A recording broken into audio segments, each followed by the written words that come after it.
Today I want to review for you Beautiful Ugly by Alice Feeney. I'm going to tell you a little bit about the book, what is it about, and then I'm going to tell you my experience, which is probably an unpopular opinion, but I'm still going to share it with you and tell you how I felt about this book, what my impression was of it, and then I'll let you decide if this is something that you want to read. Now, this book will be released on January 14th, and I got an early copy through Book of the Month, who had it for an early release for the month of December.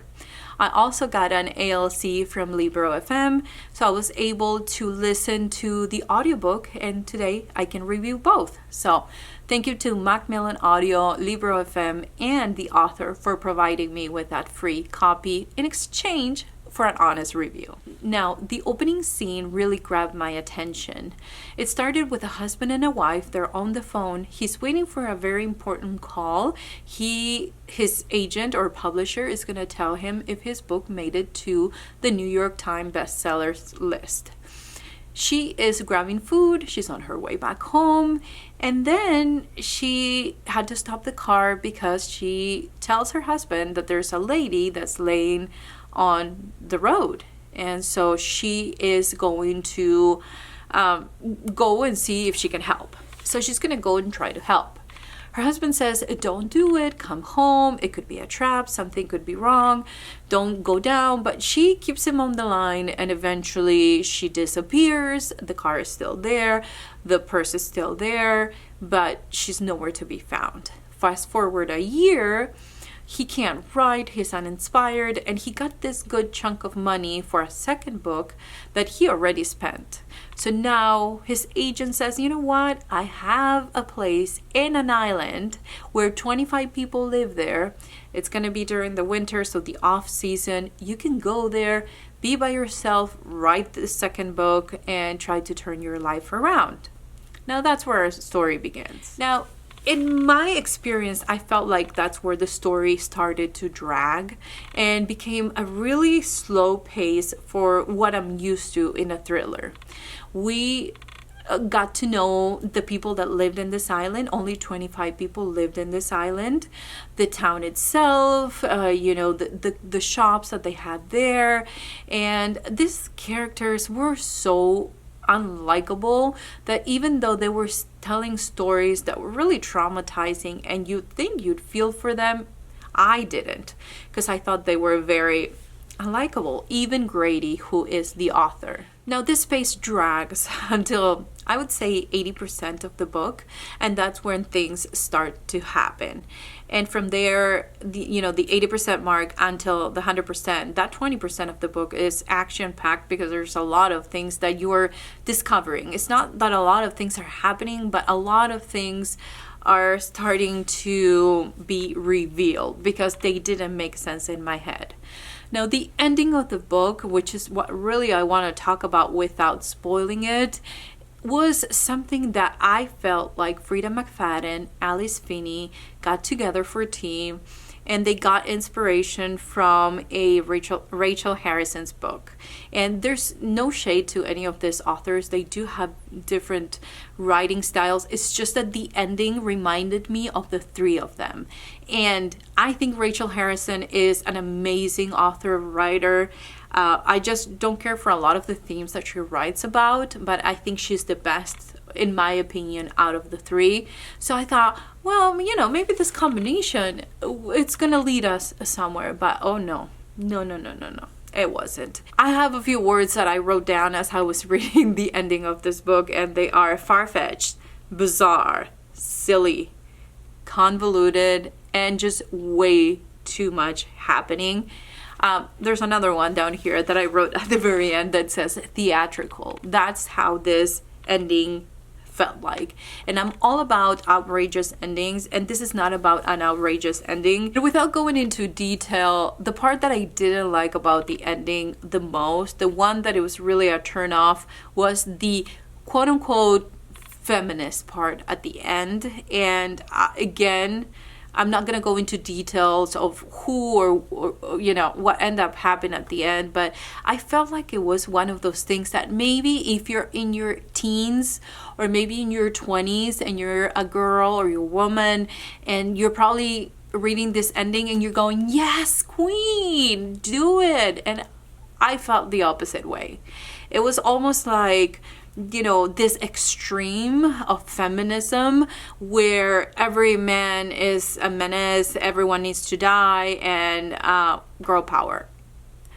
I just feel like those are the kind of endings that maybe younger generations are looking for in books to feel that kind of empowerment, but it doesn't empower me to think about those things. It was just a little bit too much for me. It felt very unrealistic, and maybe it would have made sense if the characters were in their late teens, maybe in their 20s, but this, you know, with the group of people that happened with it, it was a disconnect, because it was almost like the ending was trying to cater for the reader and not really to fit the narrative of the characters. Another thing that I didn't care for, and it happened throughout the book, was this internal monologue that Grady was having.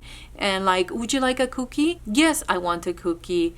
Why would you even ask me? Do you think I'm on a diet or something? And then he would say, no, thank you. Like, you know, there's a disconnect on whatever he's thinking versus whatever he's answering. And that kind of style does not go with me. Maybe it's because he was very unlikable and I just couldn't connect with any of his thoughts. But in the end, I was like, there's such a disconnect. And it's like, I don't care what you're thinking in your head. I don't care. Can you tell me any other way who he is without having to be in his head? Because I don't like it. Now, there's also a part where this couple, there's a conversation about starting a family and what that means for them, each one of them. And I thought that what each one of them did with that information after that conversation was so unbelievable. Like, I hope that there's not people out there that are making these decisions without talking to each other, because, oh my gosh, I just can't believe that, you know, that would ever happen. And if it did, I mean, you clearly need to stay away from each other. And that was another thing that, you know, is just a combination of different things that didn't make sense pile on top of each other. That then at the end, when I was trying to, you know, get a grip of what was happening, I was like, no, this is definitely convoluted. This is definitely, I'm throwing everything but the kitchen sink in your face. And you hopefully get something out of this book. It will either empower you with this feminist style at the end. I don't know where this ending was trying to go. I don't know what it was trying to do. I'm just sharing with you some of the things, hopefully without spoiling really what was happening, but kind of touching overall themes that really didn't click in my brain. It gave me a little bit of the ick, and maybe I'm too old for this kind of book. Maybe this was written with a younger generation in mind and empowerment, and I don't know what it was, but it just felt like so silly at the end, and something that was like nothing makes sense, not in my head anyway. And like I said, I'm all for outrageous endings, but you have to make it outrageous, not everything in the book being outrageous at the same time at the end, because there's a disconnect there for me. So needless to say, this was a 2-star for me. I almost want to give it a 1-star, but I was thoroughly entertained with this audiobook. If I finished this book, was because of the audiobook. It has some sound effects. The narrator is amazing. So I have to give props to the audiobook. And if you start this book, you really want to finish it because you want to know what happens at the end, which, okay, not impress myself, but maybe it will impress you. Then try the audiobook. I think the audiobook is gonna make it go a lot faster. Another thing that I did enjoy and I want to give props to, and that's why I said 2-star, it's not a 1-star, it's because the atmosphere of the island was on point. I felt claustrophobic in that island at some point. I felt like, you know, there has to be a way out. It has to be, you know. So that was a really good part of the book. I thought that she wrote it in a way that it made me feel that way. But for the rest of the book, I just could not get behind this ending. It just felt very silly. That's all I'm going to say. And You know, when you are expecting something, a twist that is really gonna bend your mind, you're gonna be like, oh my gosh, how surprised. And then you get this convoluted ending with a lot of themes that I don't think I'm the target audience for, then that's how you get a 2-star. So unfortunately, this book was not for me. And again, I'm here telling you a little bit about it because I want you to make the decision if this is something for you or not. But I hope and I know that there's going to be a lot of people that are really going to enjoy this book. I just think that after this one, I don't know if the author's style of writing, I don't know if I can consider her the queen of the twists, when I've read other books that I found that they were a lot smarter, a lot more well put together from the beginning, so we don't have to really throw everything at you at the end to kind of surprise you. So I understand thrillers are just being more competitive, and you know, it gets harder to find a twist that you haven't seen before. And mind you, this is a very unique ending. It's just all over the place for me, and that's why I didn't like it. So if you read it, please share with me in the comments down below if you loved it. I mean, no hard feelings. I'm happy for you. If you didn't like it, also leave it in the comments down below. What did you think, without going into specific and spoiling it for other people in case somebody's looking for this review? Just let me know in the comments down below. Thank you so much for being here today, guys. I truly appreciate it, and I'll see you guys next time.